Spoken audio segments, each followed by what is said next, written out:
Herkese merhaba arkadaşlar, kanalıma hoş geldiniz. Yepyeni bir video ile sizlerleyim. Arkadaşlar, sizlere yeniler sunmak için çalışıyorum.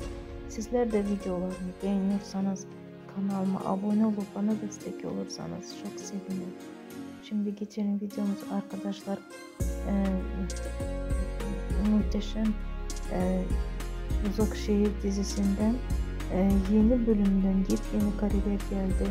Arkadaşlar, ben de aynı görüntüleri görer görmez hemen videomda düzenleyip sizlere sunuyorum.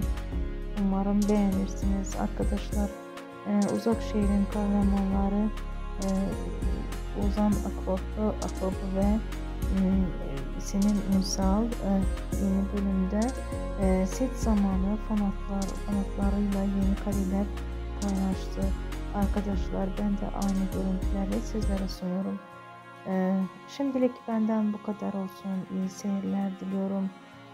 Arkadaşlar, diziden yeni haber ve yeni kareleri görmek ve duymak istiyorsanız gözünüz kulağınız kanalımda olsun. Diğer videolarımızda görüşmek dileğiyle. Hoşça kalın. Kanalımı izlemede kalın.